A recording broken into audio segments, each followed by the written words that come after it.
Salam rekan-rekan Tunas Remaja. Sebelum mengikuti ibadah online, mari kita perhatikan beberapa hal terlebih dahulu. Pertama, milikilah sikap hormat kepada Tuhan saat mengikuti ibadah. Kedua, sediakan waktu dan carilah tempat yang nyaman agar kamu dapat beribadah. Ketiga, ikutilah beribadah dari awal sampai akhir. Bernyanyi, berdoa, dan membaca firman Tuhan, serta mendengarkan firman Tuhan.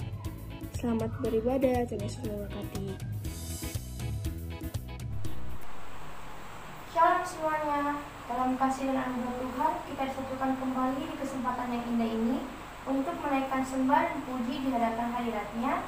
Kita percaya meski badai COVID-19 tengah mewabah, kasih Tuhan Yesus tetap menyertai dan melindungi kita semua. Maka marilah arahkan hati dan hidup kita menikmati hadirat Tuhan dalam saat teduh. Saat teduh dimulai.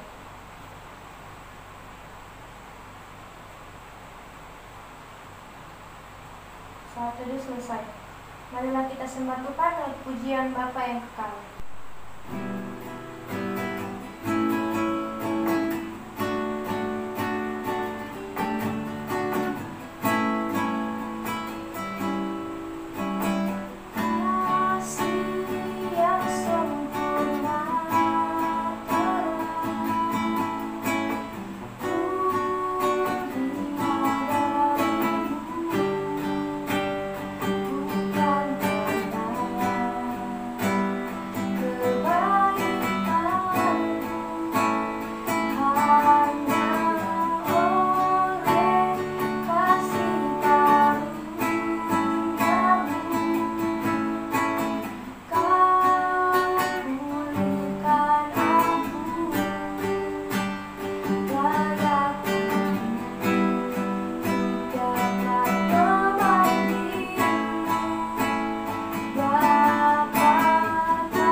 Mari kita berdoa. Ya Tuhan, pada sore hari ini kami kembali berkumpul dalam ibadah Tunas Remaja. Berkati ibadah ini dari awal, pertengahan hingga akhir. Berkati juga untuk hamba-hambamu yang mengambil pelayanan dalam ibadah kali ini. Berkati juga agar firman yang kami dengar dapat kami mengerti. Dalam nama Tuhan Yesus kami sudah berdoa. Amin. Lewat pujian selidiki aku, lihat hatiku, mari siapkan berjalan hati kita untuk membaca dan merenungkan firman Tuhan yang nantinya akan dibawakan oleh Mr. Orel. Mari kita mengaruti pujian selidiki aku.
Shalom anak-anak kelas remaja yang dikasihi oleh Tuhan. Pada kesempatan ini kita bersyukur kepada Tuhan kalau Tuhan boleh memberikan kita waktu untuk beribadah kepada Tuhan. Terlebih pada saat ini kita sama-sama akan merenungkan kebenaran firman Tuhan.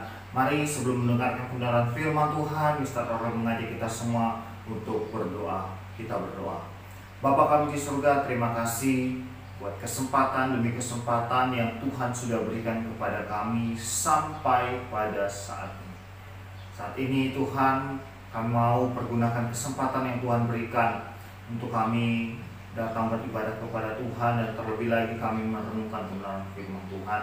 Mari Tuhan, sebelum kami lebih jauh merenungkan kebenaran firman Tuhan, biarlah Tuhan menolong, Tuhan menyucikan dan melayakkan setiap hati dan pikiran kami, sehingga kebenaran firman Tuhan yang kudus ini boleh mengambil bagian di dalam kehidupan kami, dan kami boleh melakukan kebenaran firman Tuhan itu hari demi hari.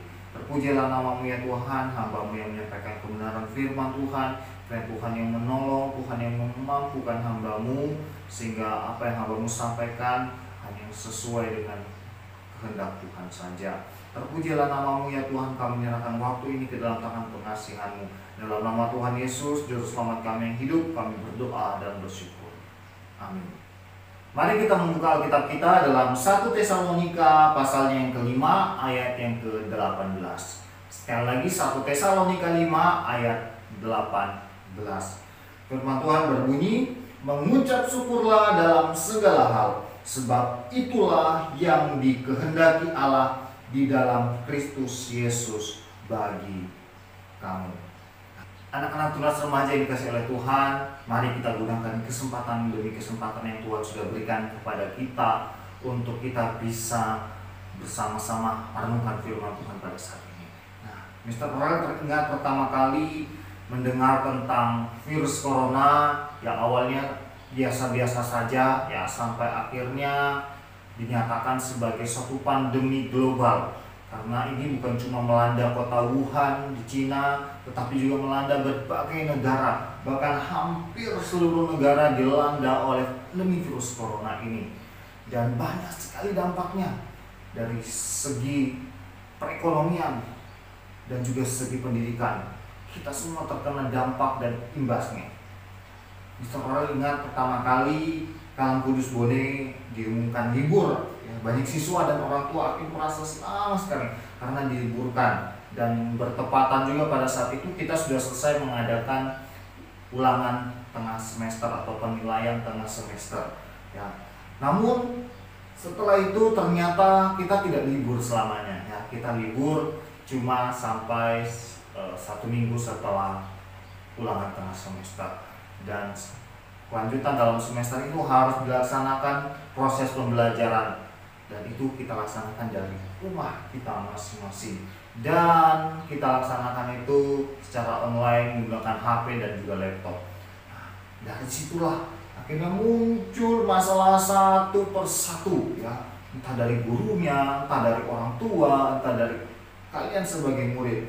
Dan masalah-masalah itu juga cukup beragam, mulai dari bagaimana cara pemberian materi, cara pengumpulan tugas, ada yang bergumul dengan kebutuhan akan kuota, ada yang bergumul dengan HP-nya, mungkin ada yang sudah mulai tidak cukup memorinya, atau mulai lemot, mulai lalot, mulai loadingnya lama sekali, dan lain sebagainya. Mungkin masih banyak permasalahan yang lain yang muncul, ya, dan sangat kompleks sekali. Belum lagi ditambah dengan masalah pribadi demi pribadi. Ketika kalian di rumah, ya, kalian mungkin waktu belajar ada yang susah, kemudian kalian minta tolong orang tua kalian beritahu, dan juga orang tua kalian tidak tahu akhirnya bagaimana. Mungkin kalian ada yang dimarahi atau saling baku marah di rumah, ya. Belum lagi masalah kalian dengan teman dan lain sebagainya. Ada banyak masalah yang timbul dalam kehidupan manusia. Dan mungkin sampai saat ini ada yang masih terus bergumul dengan masalah-masalah seperti itu. Tetapi yang harus kita pahami adalah bahwa semuanya harus tetap berjalan sesuai dengan prosedur yang ada. Tapi kita juga bersyukur dari masalah pandemi virus corona ini, mulai dari sistem pendidikan kita yang sudah berubah, kita belajar banyak hal. Kita belajar lagi untuk lebih kerja keras, ya. Orang tua kalian juga lebih kerja keras untuk membiayai pendidikan kalian supaya kalian masih bisa tetap sekolah. Kalian juga belajar dari rumah, belajar tentang teknologi dengan lebih canggih lagi, dengan lebih baik lagi, ya. Belajar aplikasi-aplikasi yang bisa mendukung proses pembelajaran dari rumah dan lain sebagainya. Itulah yang diakibatkan oleh pandemi virus corona ini. Tidak mudah, namun kita harus tetap menjalaninya. Dan kalau kita melihat berdasarkan sudut pandang firman Tuhan tentang apa yang kita harus lakukan dalam kehidupan kita ini, maka firman Tuhan mengajarkan kepada kita untuk mengucap syukurlah dalam segala hal. Sesuai dengan tema kita pada saat ini, yaitu mengucap syukurlah dalam segala hal. Firman Tuhan mengajarkan kepada kita agar dalam kehidupan kita penuh dengan ucapan syukur hari demi hari yang kita sampaikan kepada Tuhan. Masalah dan tantangan boleh banyak dalam kehidupan orang yang percaya, tetapi satu hal tidak boleh kita lupa, yaitu mengucap syukur. Firman Tuhan mengingatkan kita untuk kita mengucap syukur bukan cuma saat kita senang, bukan pada saat kita menerima apa yang baik, bukan saat kita terlepas dari masalah, terlepas dari beban hidup kita.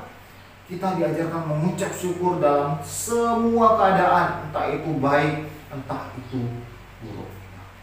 Mengucap syukur dalam keadaan yang baik adalah hal yang sangat mudah. Tetapi bagaimana jika keadaan yang tidak baik? Apakah kita masih bisa tetap mengucap syukur? Ada satu kisah, satu ketika seorang bernama George Muller. Dia adalah seorang pemilik panti asuhan Ashley Down Orphanage di Bristol, England atau Inggris, ya. Nah, dia telah mengangkat kurang lebih 10.000 24 orang yatim piatu selama hidupnya. Dan dia pernah mengalami satu keadaan di mana dalam panti asuhan tersebut tidak ada makanan sama sekali. Padahal waktu makan malam pada saat itu telah tiba.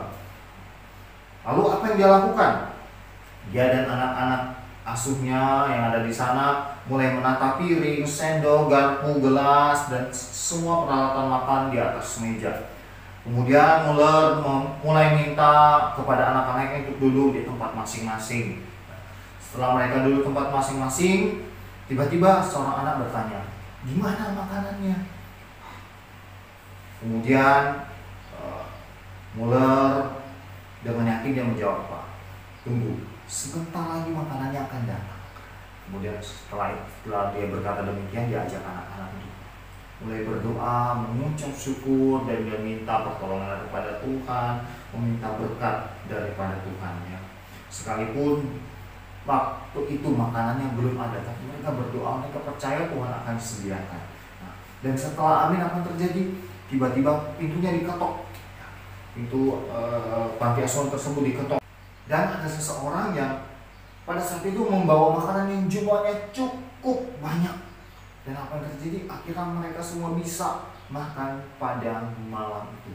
Dan tahukah kalian, hal ini terjadi beberapa kali selama dia mengurus panti asuhan tersebut. Tidak mudah memang mengucap syukur dalam keadaan yang tidak baik. Tapi firman Tuhan terus mengingatkan kita, mengucap syukurlah dalam segala hal. Firman Tuhan tidak berkata mengucap syukur kalau keadaanmu baik, mengucap syukur kalau kamu terima berkat, mengucap syukur kalau kamu dapat sesuatu. Tidak. Firman Tuhan ini mengajarkan kita mengucap syukur dalam keadaan apapun di hidup kita.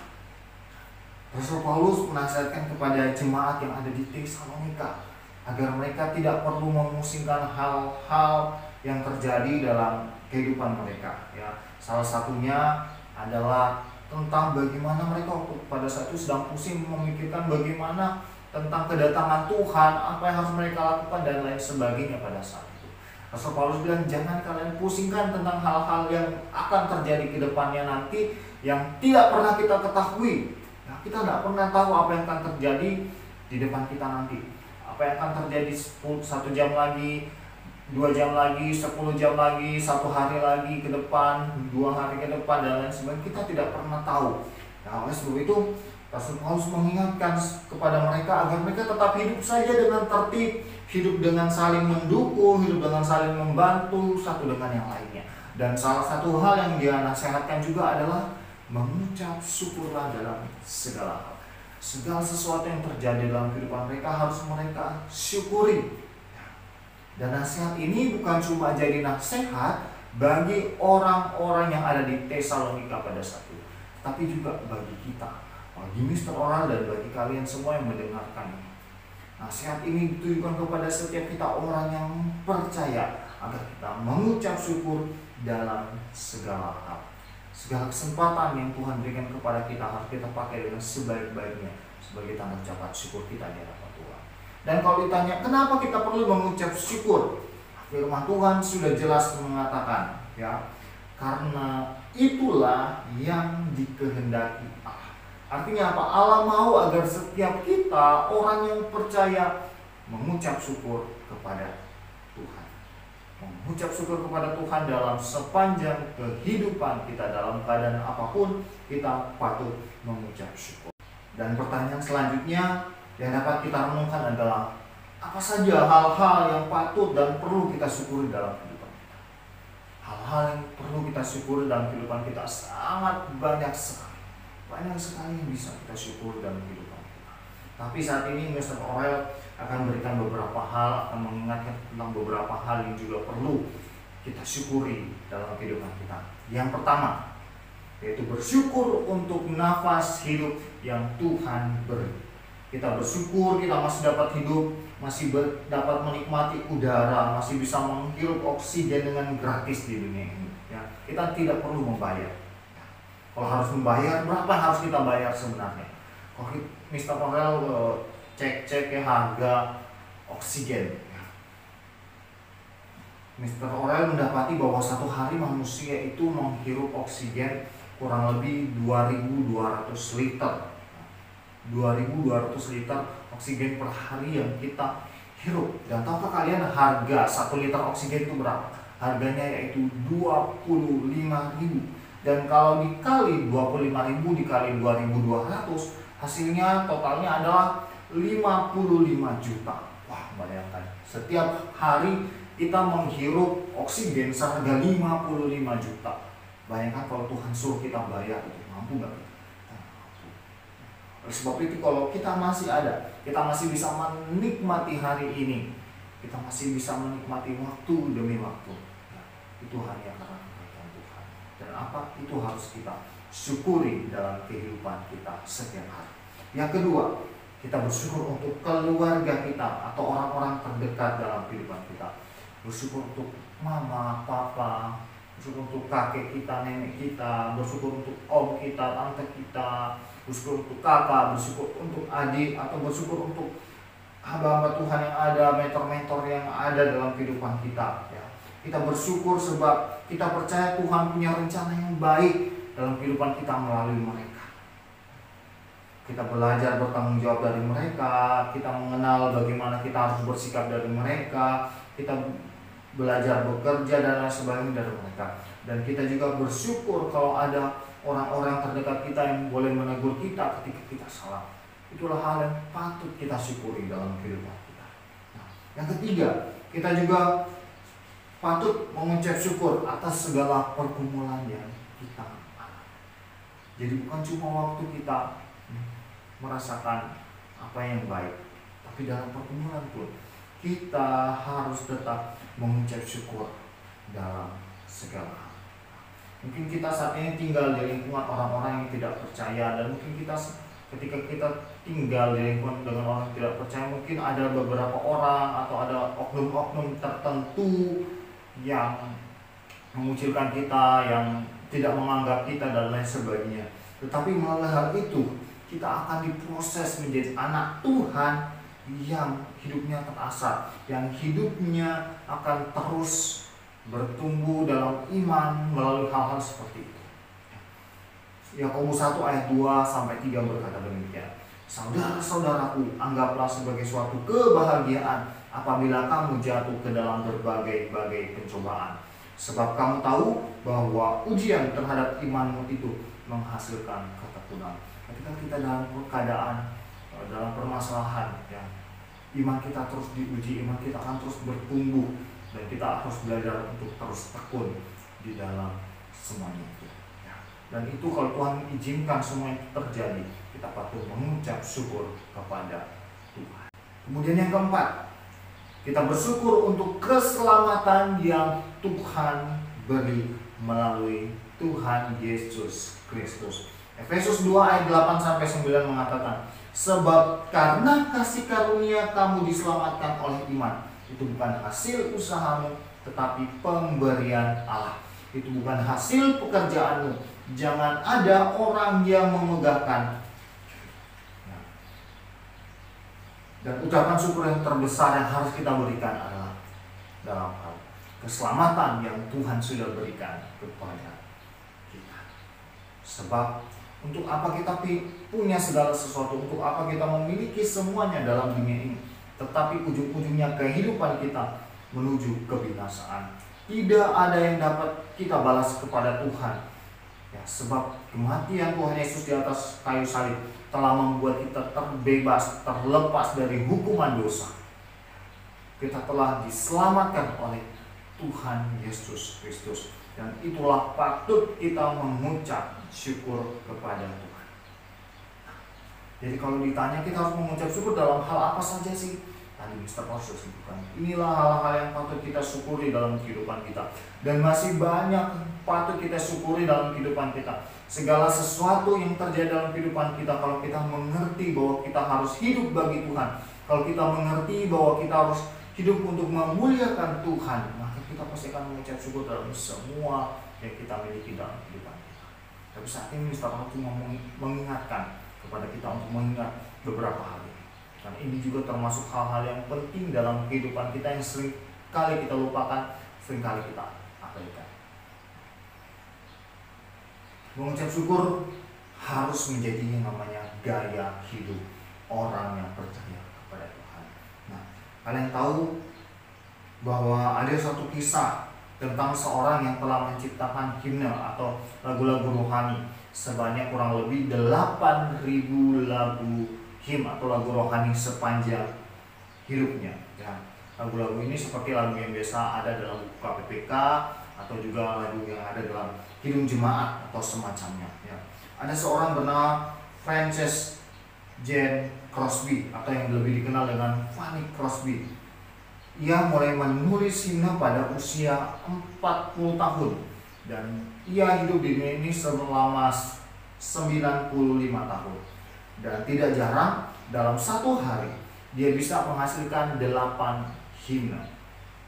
Dan usia 30 tahun suatu ketika ia menghadiri sebuah KKR atau kebaktian pembangunan rohani. Dan ia sangat tergugah mendengar sebuah lagu yang berjudul Sungguh Heran Penebusku. Ya, lagu ini ada juga dalam KPPK 123. Lagu ini karya seorang bernama Isaac Watts.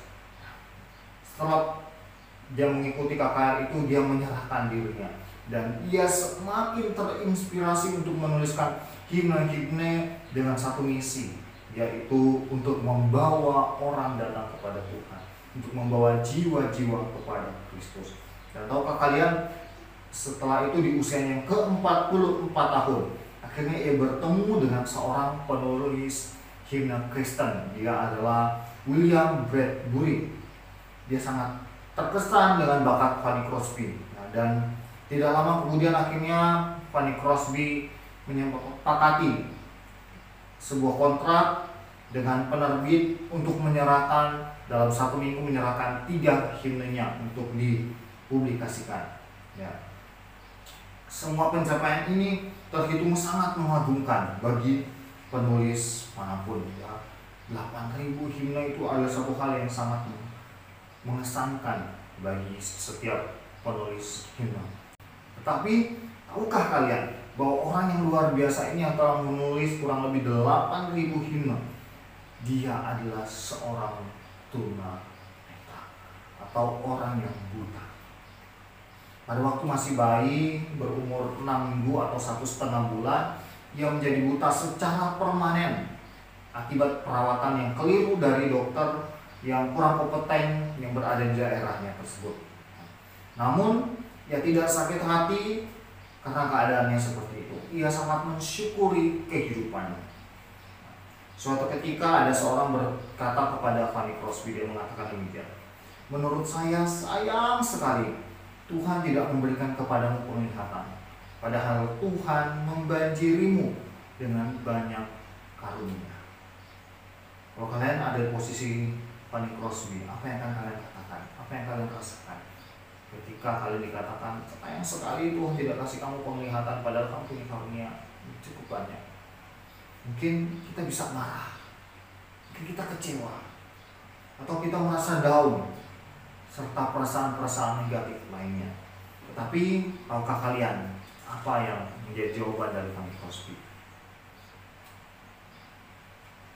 Fanny Crosby menjawab, dia bilang, tahukah Anda, kalau saat dilahirkan saya boleh menyampaikan satu permintaan, maka saya akan meminta agar dia buta sejak lahir.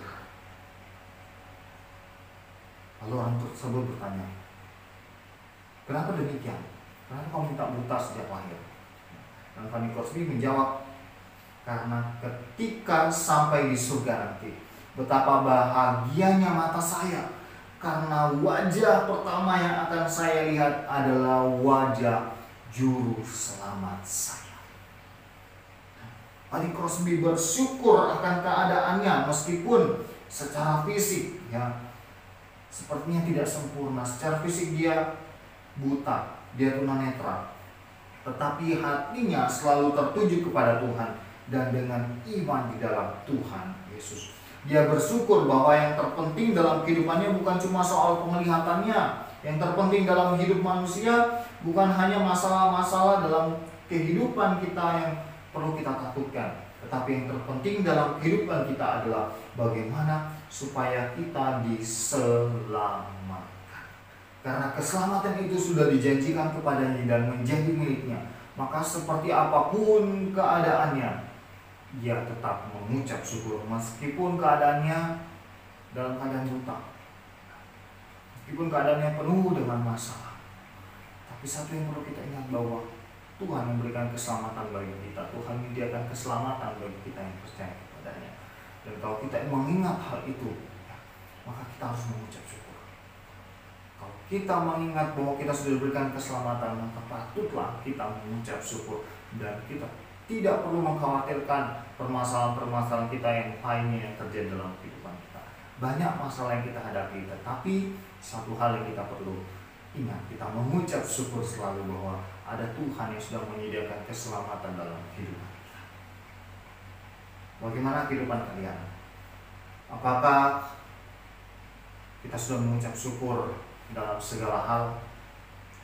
Mari kita renungkan firman Tuhan ini dan kita datang kepada Tuhan. Kita datang kepada Tuhan untuk apa? Mengucap syukur atas nafas hidup yang Tuhan beri, atas orang-orang, atas keluarga yang ada di sekitar kita, dan atas pergumulan kita, dan terlebih atas keselamatan yang Tuhan sudah berikan kepada kita. Mari kita tundukkan kepala, kita berdoa. Bapa kami di surga, terima kasih, kami mengucap syukur Tuhan baik dalam kehidupan kami. Banyak hal yang terjadi dalam kehidupan kami, dan kami percaya bahwa itu sudah Tuhan izinkan, itu sudah Tuhan rancangkan untuk kebaikan kami. Dan sebab itu ajarlah kami untuk selalu mengucap syukur hari demi hari, apapun yang terjadi. Ajarlah kami mengucap syukur. Ajarlah kami ingat selalu akan keselamatan yang Tuhan berikan kepada kami. Ajarkan kami ingat selalu akan nafas hidup yang Tuhan berikan kepada kami. Ajarkan kami ingat selalu atas segala orang-orang yang ada sekitar kami yang baik kepada kami. Ajarkan kami juga untuk tetap bersyukur meskipun keadaan kami dalam keadaan tidak baik. Sebab kami tahu itulah yang Tuhan kendaki dalam kehidupan kami. Tuhan kendaki adalah sebuah ucapan syukur dan bukan sebuah sungut-sungut di hadapan Tuhan. Berkati setiap anak-anak tunas remaja yang sudah mendengarkan firman. Dalam nama Tuhan Yesus kami sudah berdoa. Saya percaya melalui firman yang sudah kita dengarkan dan renungkan saat ini, kita sungguh dikuatkan, dibaharui dan diteguhkan dalam pengharapan. Maka marilah kita terus jalan hidup kita, perjuangan kita dalam kuasa firman itu. Percayalah di dalam waktu Tuhan kita akan menerima berbagai kasih dan berkat-Nya dalam hidup kita. Dan kita memuji Tuhan waktu Tuhan.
dalam doa kita berdoa. Terpujilah nama-Mu ya Tuhan. Segala hormat, kemuliaan kami kembalikan kepada Tuhan, sebab hanya Tuhanlah yang layak menerima itu semua. Kami bersyukur kepada Tuhan atas ibadah yang Tuhan sudah berikan kepada kami, atas kesempatan yang Tuhan sudah anugerahkan kepada kami. Dan biarlah melalui ibadah yang kami ikuti pada saat ini boleh menjadi berkat dalam kehidupan kami, dan biarlah kasih karunia Tuhan selalu melimpah dalam kehidupan kami dan setiap kehidupan anak-anak tunas remaja yang ada. Terpujilah nama-Mu ya Tuhan. Inilah yang menjadi doa dan ucapan syukur kami untuk mengakhiri ibadah tunas remaja dalam tangan pengasihan-Mu. Dalam nama Tuhan Yesus, Juru Selamat kami, hidup kami berdoa dan bersyukur. Amin. Shalom teman-teman, disampaikan kepada kita semua bahwa ibadah KTR 5 Desember 2020 tetap ada dan akan dilaksanakan via Google Meet. Bagi yang di luar sekolah Kalam Kudus tetapi ingin bergabung dengan KTR kami, bisa menghubungi nomor yang tertera untuk mendapatkan link Google Meet-nya. Terima kasih, Tuhan Yesus memberkati.